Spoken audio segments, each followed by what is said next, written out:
brought to you by WCG TV, Access Channel 12. My name is Laura Higgs.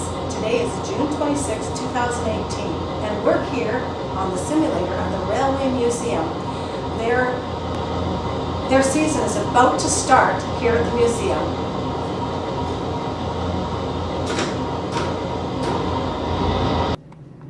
Hello, Ferg. Hi. Can you tell me how the museum got started and what brought the thought on about the museum? Well, one of us old cohorts, Keith Marley, discovered an old payroll car in an antique shop at Nipawa.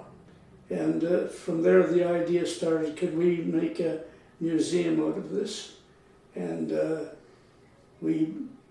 he and Roy Stevenson, who was another telegrapher and Souris boy, and myself, we all threw in $500 each and bought this car. Oh. And then we found out it was going to cost $4,000 to move it, and we had no money. Eek. But we put on fundraising and whatnot, and we finally got it. That was in 2007. He found the car. We didn't get it moved here till the fall of 2008. Right. And we didn't open up till 2011, so that took a lot of work. Yes. Scraping old paint and repainting it, and we had a lot of volunteer help and from the community and whatnot. Wow, but that's where the inspiration came from, Yeah.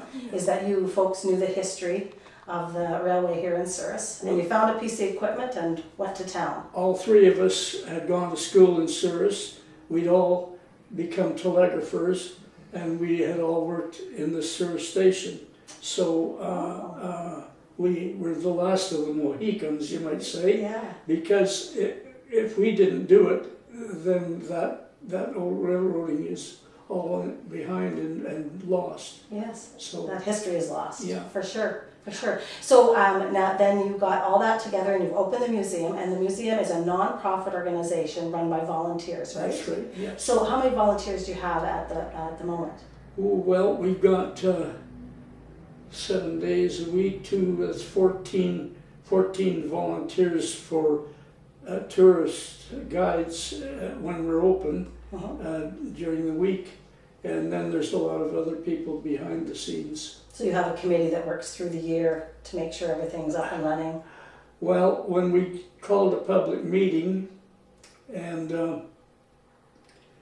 I was nominated as chairman, and then we called for secretary, and nobody would stand, and for treasurer, and nobody would stand. So we're kind of an ad hoc committee. We do not have an executive. We are incorporated because we wanted to be able to hand out tax deductible receipts and whatnot. Right. And then the town CAO suggested that we go under their umbrella, so they control the bank account and they pay the bills and whatnot. But we just go ahead and do our thing. With your small group that work throughout the year to keep things running, and then you advertise for volunteers to come during the tourism season. Most of the volunteers are descendants of railroaders, a daughter or a granddaughter, or some of them are railroaders, like Denny Phil. He was a railroader.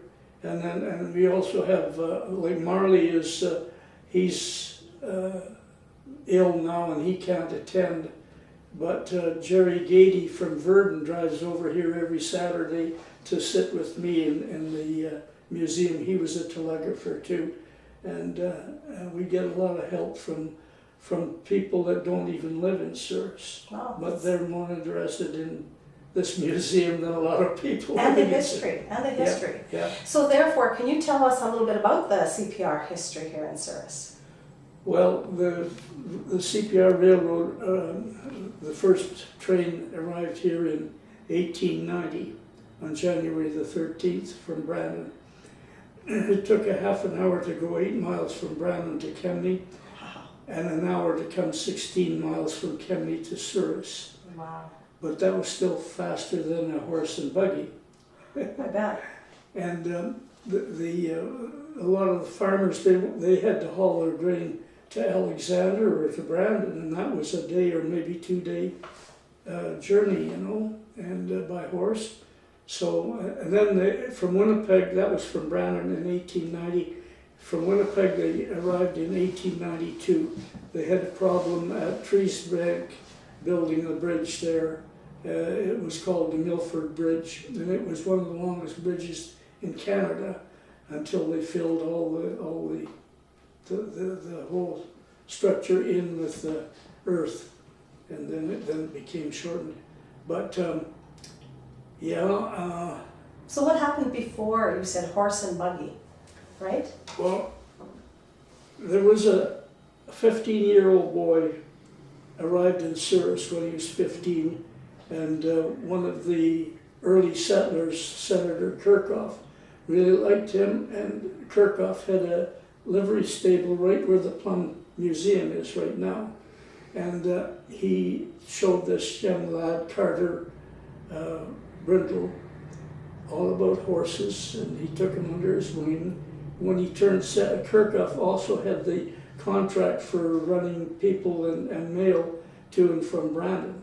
So when Carter turned 17, he had him driving the Plum Creek stage. Now, it wasn't a stage like we see in the movies. It was just a horse, 2 horses and buggy. And they used to run one day to Brandon and come back the next day. And then later on, in the last 2 or 3 years, they had a halfway post where they changed horses, and they ran to Brandon and back the same day. Oh.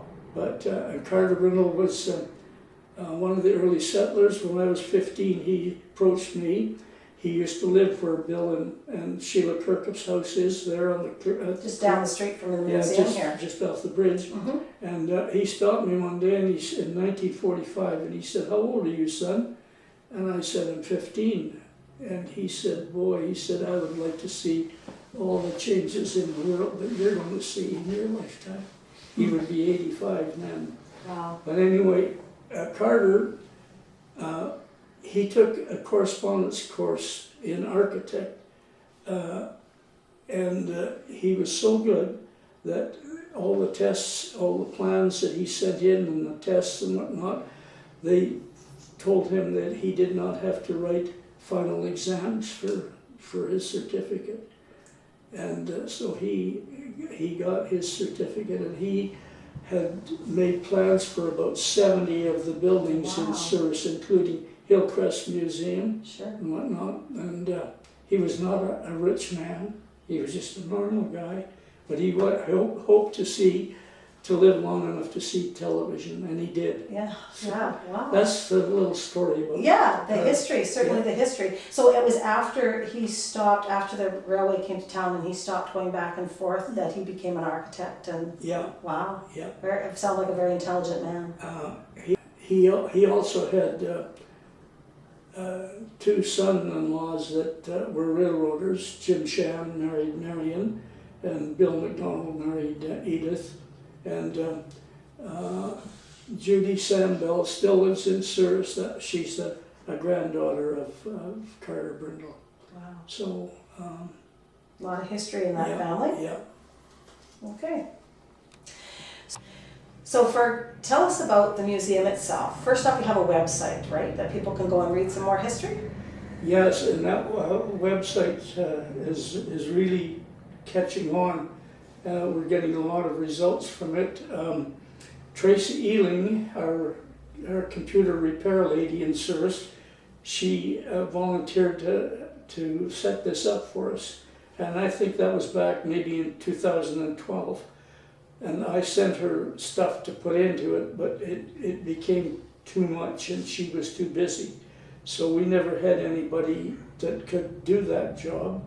I wasn't up on computers that much until last year in 2017. I advertised for somebody with computer knowledge, and lo and behold, if we didn't get a hold of Mark Cranwell, and he's an expert.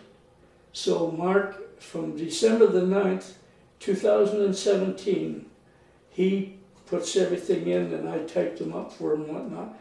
And since December the 9th, 2017, we've had to date over 2,000 visitors, and we've had over 7,000 visits. So you can tell by the visitors and the visits that they're coming back to, because they can't read it all in one day. Right. They couldn't read it in 24 hours.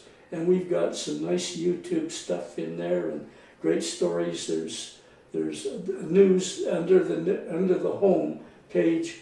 It tells you all about how we started this and three guys, and under supporters we have, I think, all the names of everybody that supported us, either physically or financially. And under events, under news, we've got all the great attractions in Souris is shown there, and there's pictures. And throughout our website, if you put your cursor on the picture and press on it, it'll enlarge so you can read it, and so on. And a lot of our pictures, that we have not got any pictures or exhibits of the museum itself. Right. In here, because we don't want people to see what we've got inside our museum, or they won't bother coming. Right. So we want them to visit. Right. So the website is certainly a teaser, Yeah. and to let people know what they can come to see down at the And there's a museum. lot of history there too. Jack Clevett's memoirs is a lot of information there. The CPR in 1912, 1911, they had 400 acres 4 miles west of Souris here, and they were going to build their terminal out there at what they call Switcher Junction. That's where the junction of the Arcola subdivision to Regina went, and the Estevan set went on to Estevan. And they were going to build out there, and the town fathers got together and talked them into building in Souris. And they said, Squire Sowden, I believe, donated 80 acres up where the marshalling yards were for the trains to come in and stop and start up new trains and whatnot. And anyway, they convinced the CPR to build in Souris. But the CPR came back with a challenge.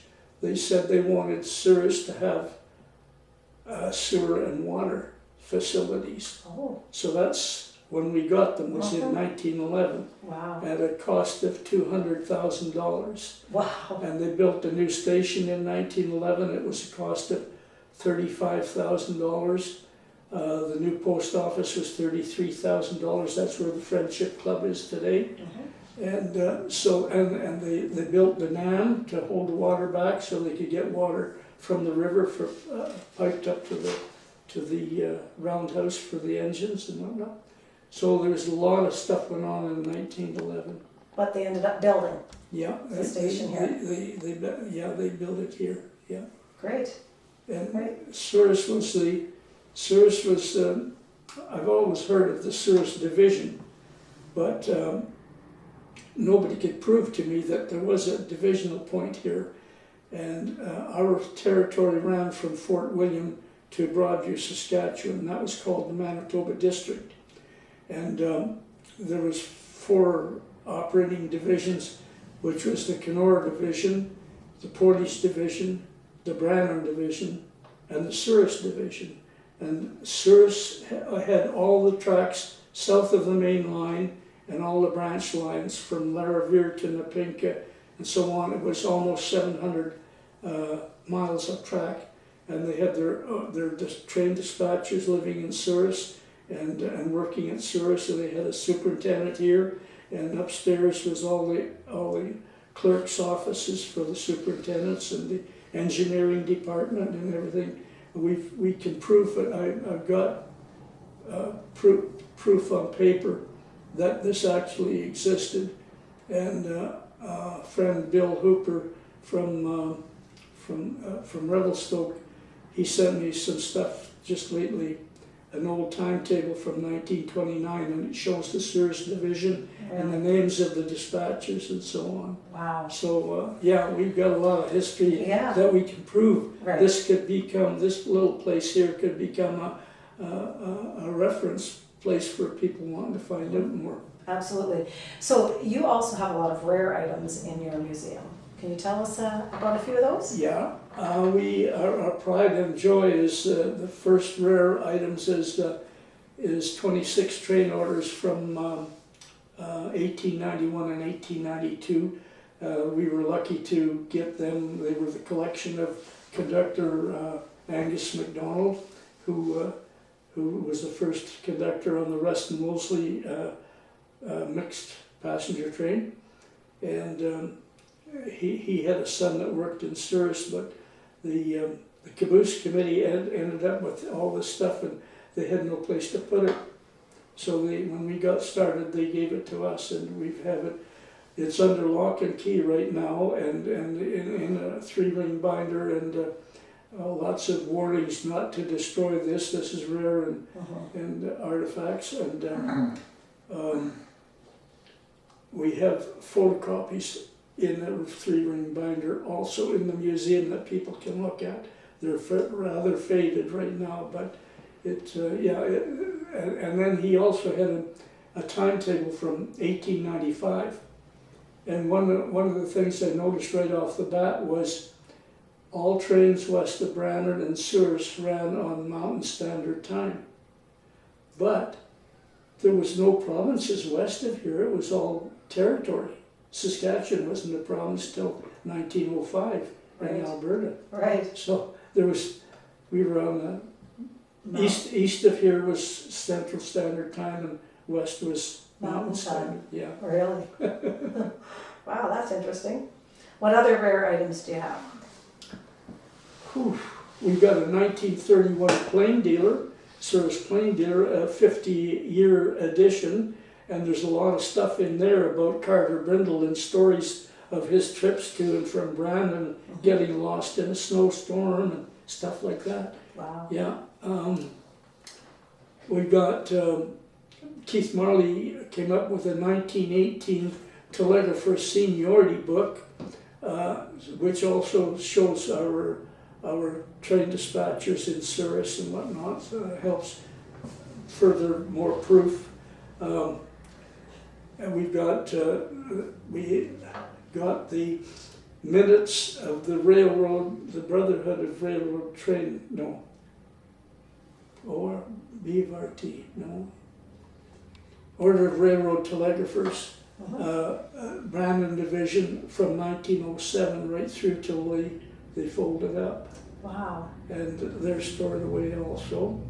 And we have a book, kind of a rough minute book of the Secretary of the Souris Brotherhood of Railroad Trainmen's Lodge, Victoria Lodge, from the early 1930s, and it's written in handwriting, and you have to, MC meant motion carried. I couldn't understand all this. But anyway, let's carry on. Well, that's a lot of rare items. 1911 was a very busy year here in Souris, wasn't it? Yeah.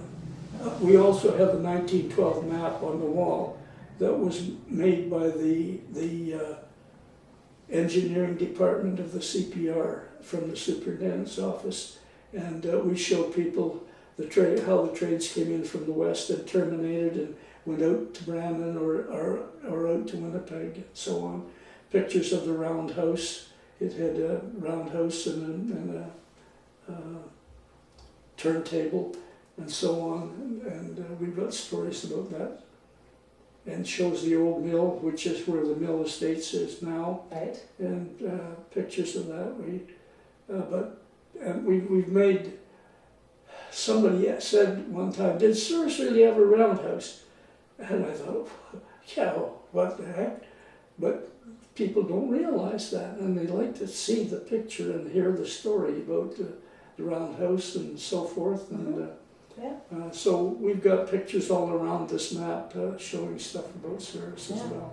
So very many interesting things to see at Yeah. the Railway Museum here Yeah. in Souris, right? We're small, but we're crowded. Right. We almost need another building, but that might happen later. Maybe, yeah, Yeah. maybe. So name the website again for us, Ferg. Oh, the website, yes. It's all one word, and it's all in small letters. SourisRailwayMuseum.ca, SourisRailwayMuseum.ca. and all in lowercase. Okay. Or you can Google that, or you can go www.SourisRailwayMuseum.ca. But And the Town of Souris website also refers to the your website as well, right? yeah, Good, good. and Okay. we're pretty proud of it. Mark has done a wonderful job, and it's ongoing. We're adding to it all the time. Right. So the reason that we're here today is because it's almost summer. You will be opening for the summer hours coming up. What are your hours going to be? Now today is June 26th, so you'll be opening officially. On July the 1st Okay. is the official from 1 to 4, Okay. daily, every day. But we're opening on June the 30th from 1 till 9, because that's the night with the fireworks. Right. And so we thought if there's people coming to Souris, and Souris has a lot of attractions, we're going to work in 3-hour shifts and be open from 1 till 9 at night. So for people, they can drop in and look around. We do not charge admission. We have a donation jar, Okay. and people can drop in whatever they feel like. If they enjoy it, most of them do, and that helps the upkeep and expense of the museum. Right. Yeah. Okay. So no official cost, but a donation is Yeah. surely accepted in there. Okay. And now I could go further. We have a new diesel locomotive simulator, which is here in the background, Right. and we take groups. People can't just come here, and we can start up the simulator for them, because the simulator man doesn't sit here 24 hours a day. Right. Right. They'd have to book an appointment for that. So, wouldn't they? yeah, they book an appointment at least 2 days ahead of time, or longer if they want, and we take groups of 3. And I have to phone and see if he's available for the date they want. And if he is, I can phone them back and confirm that they're on for that time and day. Okay. And if he isn't available, I ask him when he would be available, and I phone them back and see if they're agreeable to changing the date. Right. We just had 3 people in here last week from North Dakota, Really. and they were here for an hour. They spent a half an hour on the simulator, and then another half hour in the museum, and they were on a schedule because they were going to the Plum and the Hillcrest Museum. Our greatest attraction, of course, is the Souris Swinging Bridge, Right. which everybody has heard of, but Souris, and they agreed with me. They said we had a wonderful campground. They had come and stayed overnight there, and they couldn't get over the attractions that Souris has. For a town this size, there's not very many that can match Souris. That's right. We have a lot of gems here. Yeah. Okay, Ferg. So people can visit the website at SourisRailwayMuseum.ca, Okay. correct? Yeah. And they need to phone you for a booking for the simulator, right? At 483-3361. Right. And they can talk directly to you, and then you'll set up your volunteers to match their dates and times to come to visit the simulator. That's great. So can you tell us, the address here is 156 First Street South, but visually, how would you give people an idea of where the museum is? If you're coming into town, turn at where the rock shop is, and turn south, and come straight on that road, right past the 4-story hotel that's being built, and continue right down to the bottom of the hill. You'll see the plum on the right and the moose statue, and then we're at the bottom of the hill with a yellow CPR jigger in front. Great, okay. So across the street is the Hillcrest Museum and that Caboose Museum, but you're on the west side of the First Street. Yeah. Okay. And then beyond us is the Victoria Park with the kiddies playground and Lions Club washrooms. And then you're in Victoria Park and you head west to the swimming pool and the campground. Great. Well, thank you very much. Thank you for joining us today, Ferg. We really appreciate your time. Thanks for having me. Spotlight on Souris is brought to you by volunteers of WCG TV. I'd like to thank Sheila Kirkup, who's our producer. Mark Cranwell is a volunteer with us at WCG. He's our cameraman today. My name is Laura Higgs. Thank you so much for joining us. Have a great day.